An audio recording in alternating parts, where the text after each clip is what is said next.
Amados irmãos, quero cumprimentá-los com uma boa noite, cheia da graça e da paz do Senhor Jesus. Quero dizer da alegria que tenho em poder estar com os irmãos nesta noite e poder compartilhar da palavra de Deus neste domingo chamado de Páscoa.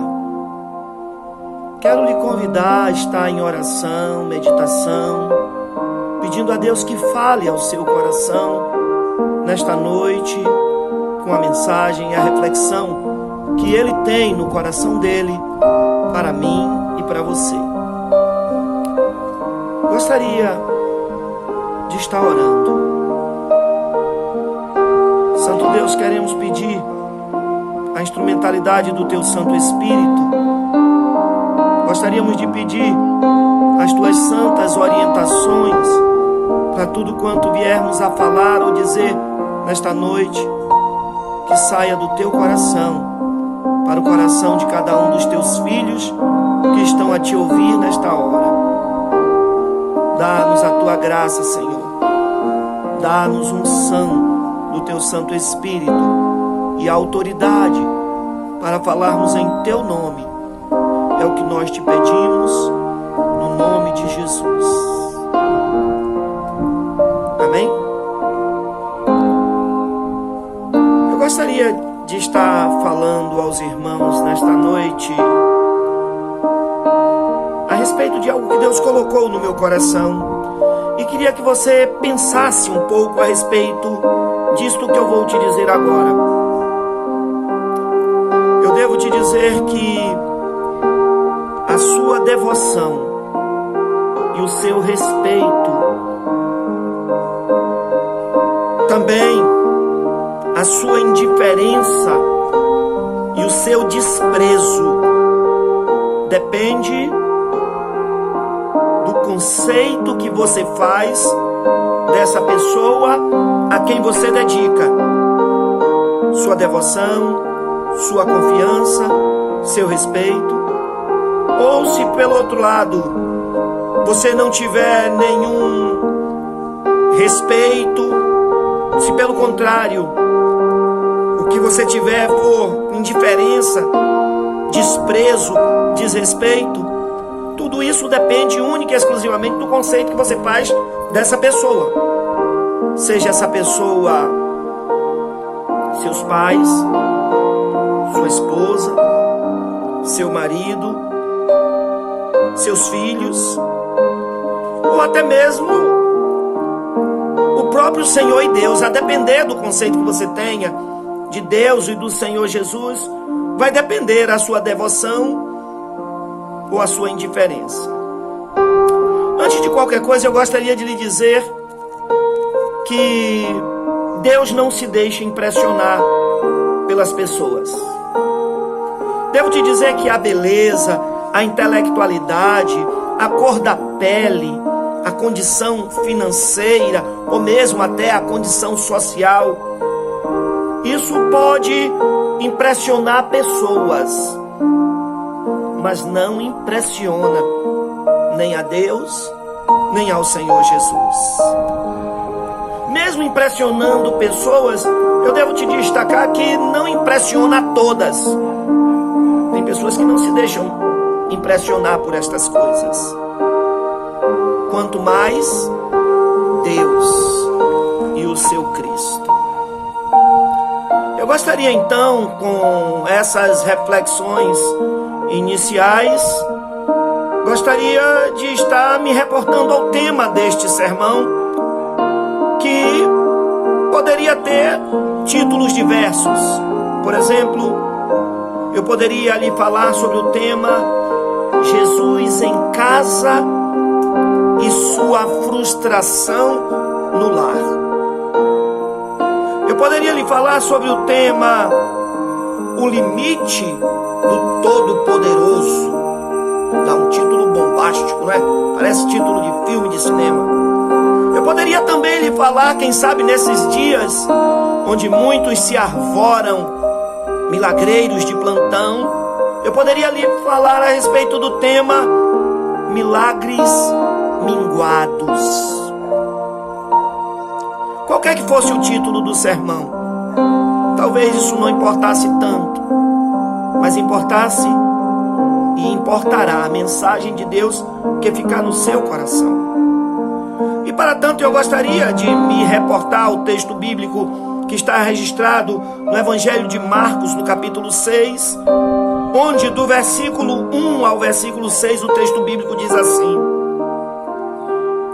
Tendo Jesus partido dali, foi para a sua terra, e os seus discípulos o acompanharam. Chegando o sábado, passou a ensinar na sinagoga, e muitos, ouvindo-o, maravilharam-se, dizendo: De onde vem a estas coisas? Que sabedoria é esta que lhe foi dada? E como se fazem estes sinais e maravilhas através das suas mãos? E prossegue o texto dizendo: Não é este o carpinteiro, filho de Maria, irmão de Tiago, de José, de Judas e Simão? Veja, Jesus tinha irmãos.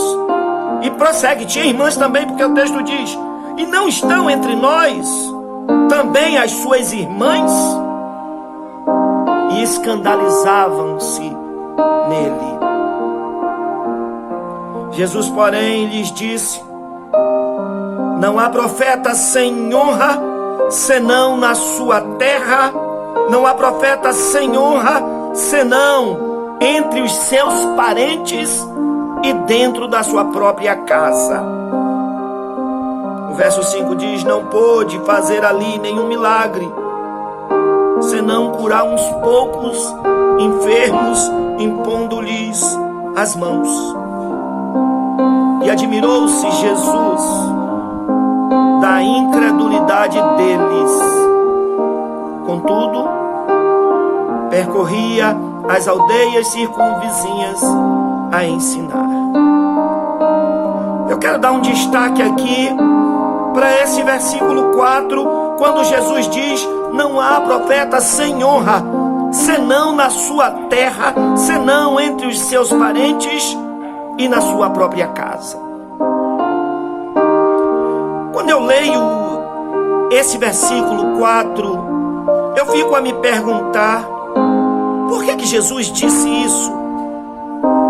Estaria Jesus sentindo-se menosprezado? Eu insisto, estaria ele se sentindo diminuído? Eu vou insistir ainda mais, estaria Jesus se sentindo humilhado pelos seus conterrâneos? Eu vou dizer uma coisa: talvez Jesus se sentisse assim, mas por que ele se sentiria assim? O contexto nos ajuda a entender. Jesus acabara de ressuscitar a filha do chefe da sinagoga, chamado Jairo. Jesus, ao fazer isso, resolve voltar para casa, voltar para Nazaré, sua cidade natal.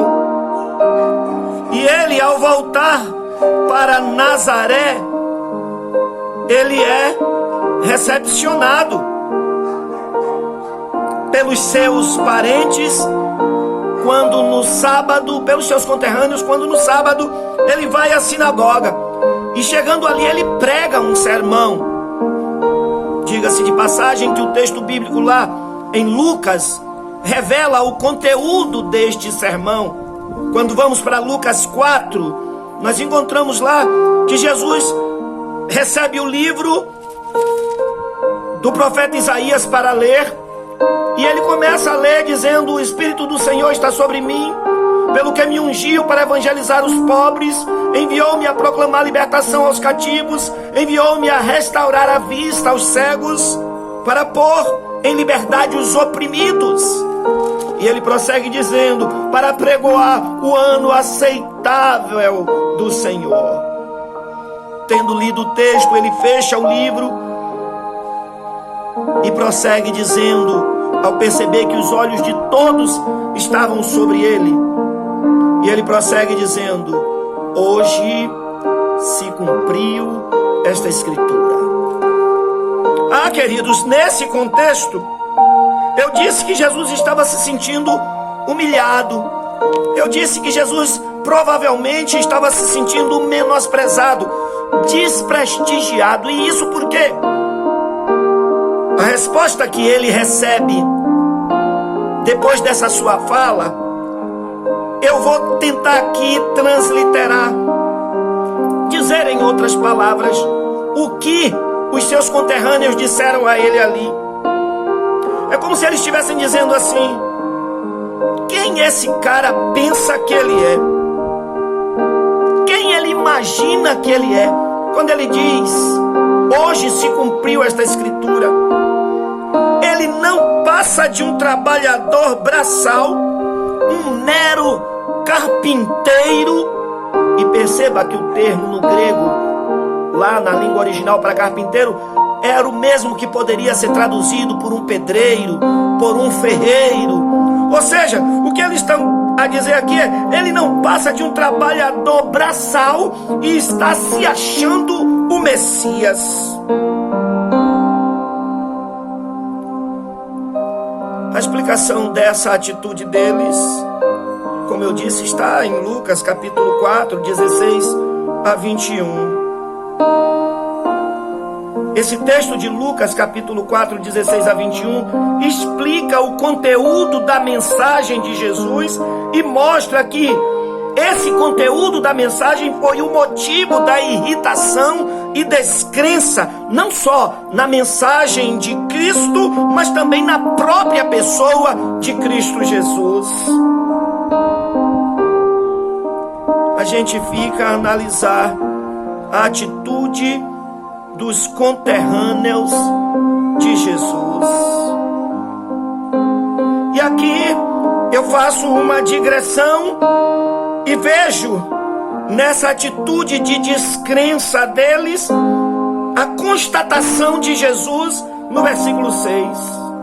Admirou-se Jesus da descrença deles, da incredulidade deles. Quando vamos para o texto bíblico no original, no grego, a palavra que encontramos para incredulidade é apistia. E o que é apistia? Eu defino a apistia pela palavra que origina ela, ou seja, pistia. E pistia é crença.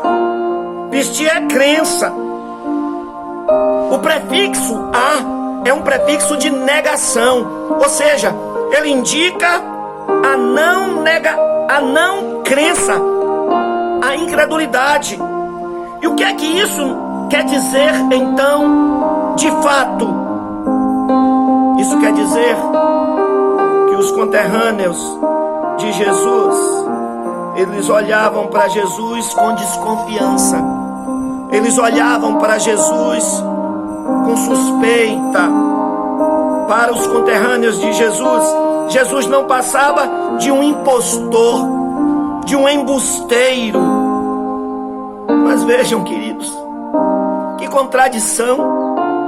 Vejam que contradição. O texto bíblico aqui no capítulo 6, no versículo 2, quando Jesus começa a ensinar, o texto diz que eles se maravilharam do ensino de Jesus. Eles ficaram estupefatos. Eles se maravilharam com a sabedoria de Jesus. Eles se maravilharam com os milagres, com os sinais que fluíam das mãos de Jesus. Mas que contradição. Embora tenham se maravilhado com tudo isso na pessoa de Jesus, eles o decepcionaram com a sua incredulidade. Eles viram tudo isso, ensino maravilhoso, doutrina, sabedoria, milagres. Eles viram tudo isso, mas não creram em Jesus. Desconfiaram dele.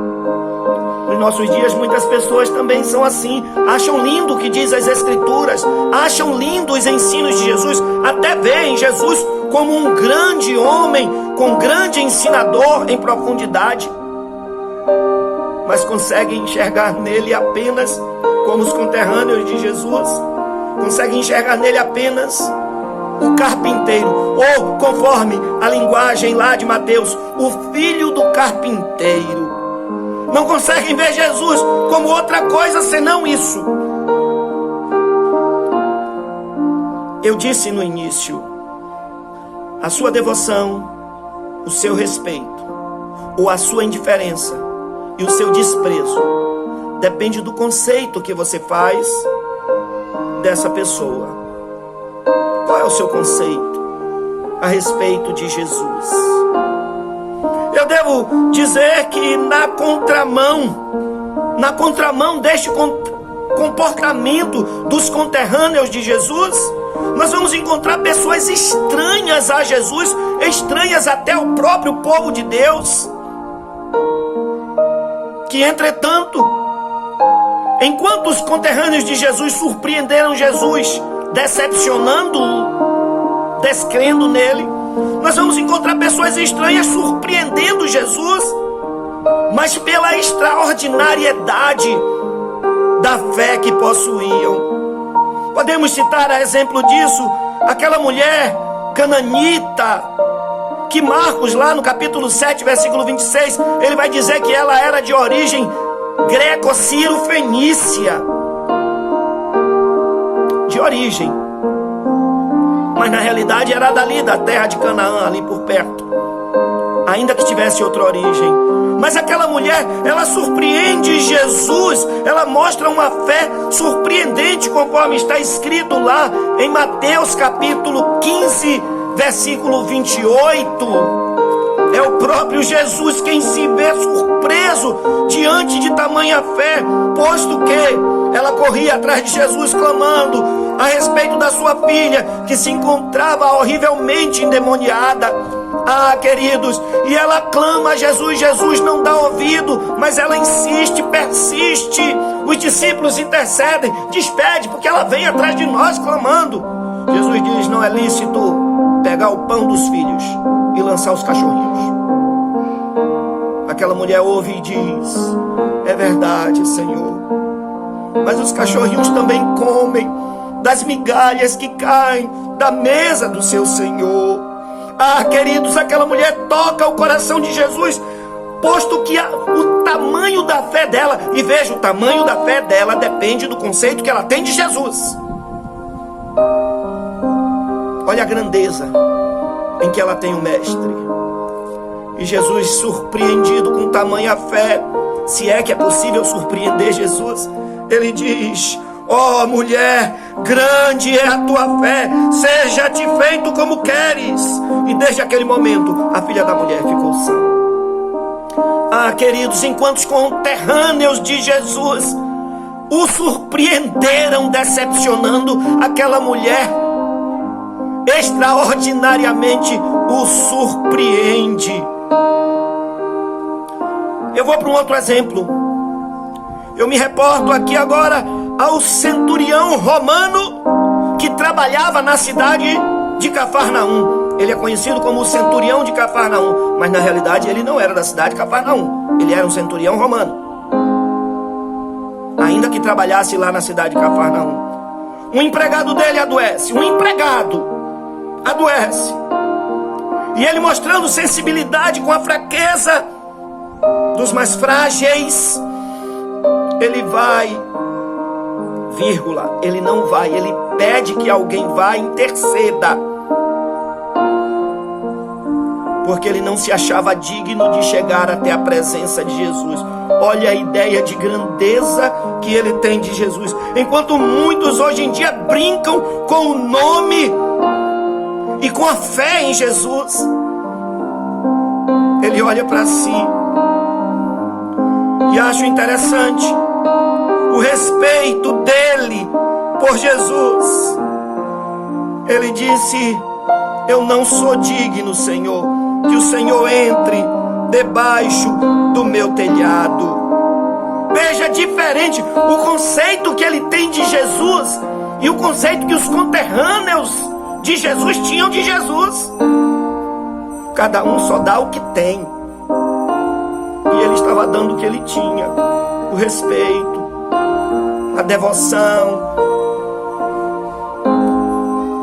Essa declaração daquele centurião demonstrava que ele revelava conhecer não só a sua limitação humana, não só a sua condição de homem enquanto ser humano pecador, mas revela também que ele tinha Jesus na mais alta conta.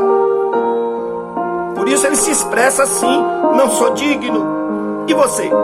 Como é que você se vê diante de Jesus?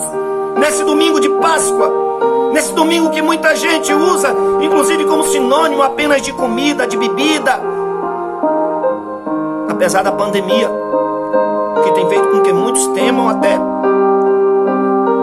Mas ele mostra uma grandeza. A minha pergunta para você é: como é que você analisa tudo isso? Eu estou caminhando para a conclusão, queridos. Eu devo dizer que